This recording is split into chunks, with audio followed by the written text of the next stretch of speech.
Alex, Michael, Sylvain, Sam et Mirko sont les voix de Xamcast, un podcast consacré au club. Lancé début octobre, il est enregistré et diffusé sur plusieurs plateformes tous les dimanches soirs. Et cette idée de podcast est née dans la tête de Mirko Capelli, 40 ans, fidèle suiveur des Rouges et Noirs depuis une trentaine d'années. Il nous explique quels sont leurs sujets de discussion. Principalement de l'actualité des clubs, c'est-à-dire qu'on fait ce qu'on appelle des débriefings des matchs. On apporte notre regard sur la prestation collective ou individuelle des joueurs dans les matchs. Mais on parle aussi de sujets un peu plus intemporels comme aborder des joueurs de légende de Neuchâtel Xamax ou des matchs qui ont marqué les supporters. Où on a aussi une chronique concernant l'histoire du club et d'autres sujets que la communauté peut nous amener puisqu'on pose des questions à la communauté et puis on répond en général pratiquement à chaque épisode à une question de la communauté. Il y a des sujets que vous ne souhaitez pas aborder ? On n'a pas de sujet qu'on ne souhaite pas aborder à proprement parler. Par contre, on souhaite éviter d'être soit dans une critique pure du club ou des joueurs, une critique infondée, ou à l'inverse aussi d'être dans une espèce d'optimisme démesuré par rapport au club. On essaye d'avoir des faits vraiment objectifs qui permettent une analyse objective des performances mais aussi de la situation du club. Xamcast, c'est un podcast qui évoque notamment l'actualité du club.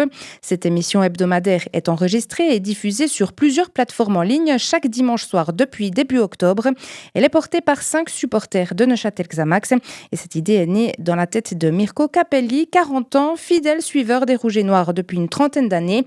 Bien conscient qu'il parle à un public de niche, Xamcast commence toutefois à faire son nid au sein de la communauté xamaxienne. L'idée maintenant est de faire évoluer le concept Mirko Capelli. Dans un premier temps, on espère pouvoir ramener la communauté au sein du podcast, puisque comme on le dit dans notre slogan, c'est fait par des fans pour des fans. Et donc on aimerait que les gens puissent venir en tant qu'invités à des émissions pour parler de leur expérience de supporters de Neuchâtel Xamax, mais aussi de leurs souvenirs liés au club.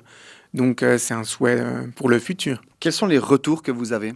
Alors, on a été extrêmement touchés parce que depuis le début, les retours sont très positifs, que ce soit directement sur la plateforme qui héberge notre podcast ou alors sur les différents réseaux sociaux des membres du groupe.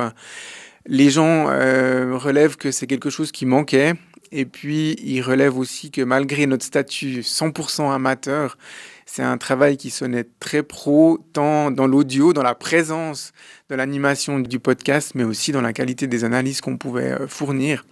Donc voilà, on le rappelle, on est des fans, mais on n'est pas du tout des gens issus du milieu du journalisme, donc on est extrêmement fiers de ces retours-là. Ça nous encourage en tout cas à continuer à produire.